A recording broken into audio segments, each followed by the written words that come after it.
Hi students, and welcome to week 8 of our eCampus English 102 class. You have made it to the very end. We have 5 days left in this term. Speaking of which, this is a shorter week. You don't have quite as much time to work on your assignments as normal.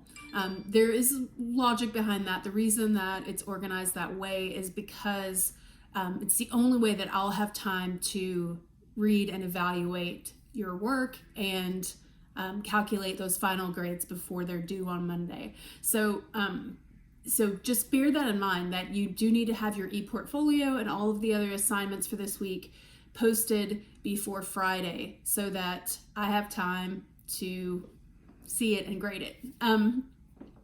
The main assignment that you do have due this week is the ePortfolio.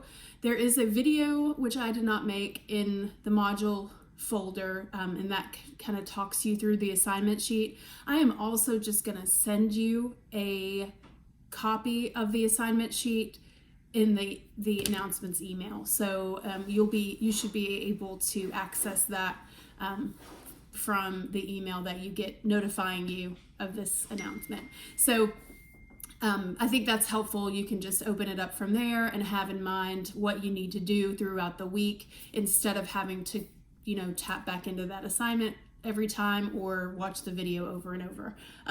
So you've got up to 7 exhibits that are due in the portfolio. There are detailed instructions for each one. The only thing that you're really writing new that isn't a revision of something you've already done is the very first exhibit, which is a reflective introduction. So that is primarily where your grade comes from for the portfolio, because the rest of your work I've seen. You are going to be revising it, doing some minor changes, but primarily it'll be that reflective introduction that I'll be reading and evaluating. So again, just something else to keep in mind.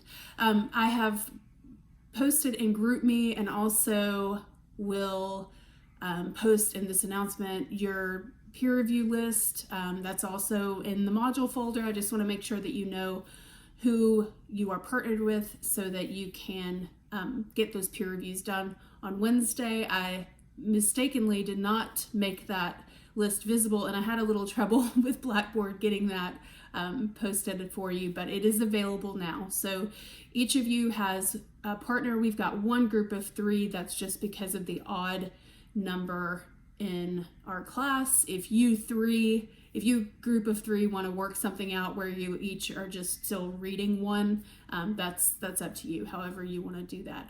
You're only required to submit one peer review to me. Let's see. I think that those are the main things. I don't want to forget anything since we're here at the end. I know it's a lot. I'll be working on grading your information sharing projects today, tomorrow, probably Wednesday. All of my students in all my classes have submitted their sort of final work last night, so I'm getting ready to kind of hunker down and get all of that done. So when you receive the feedback, that is for you, from me and from your peer. That's for you to make revisions if you want to, when you include part of your information sharing project in your portfolio. Okay.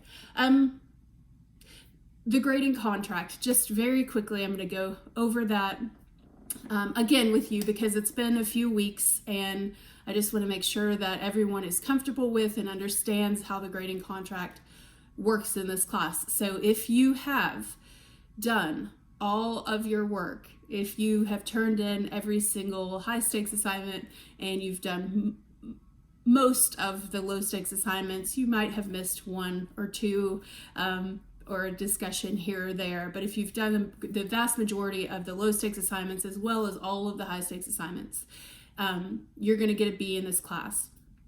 If you do, or if you have done all of that work and you have also created an A project, which you're going to include in that portfolio as your 7th piece, then you will get an A. If you have missed several of the low stakes assignments, several of the discussions, if your work has been consistently late, then you may still pass the class as long as you have all those high stakes assignments in. You may still pass the class with a C. If you have missed even one high stakes assignment, if you have missed most of the low stakes assignments, then you will get a D or an F. And because this is a required course, you can't pass it with anything lower than a C. So you would have to retake it if you got a D or an F. So that's just a refresher on the grading contract. If you have any questions about that, if you're concerned about it, you do have your plea due on Wednesday. And of course, I'm always available to answer questions about that or anything else. All right, so I think that does wrap it up. I'm getting like over 6 minutes now, so I'm gonna stop there. If you have a question or a concern about your information sharing project, if you haven't gotten it in, if you need some help getting that wrapped up, let me know. If you have questions about the portfolio, let me know. If you're concerned about your grade or anything else, I'm here to address your concerns. And I hope that you have a wonderful week. It is nice and sunny here. Hopefully you're experiencing the same wherever you are. And I'm gonna miss you guys. I will talk to you throughout the week, and I hope you enjoy. See you soon. Bye.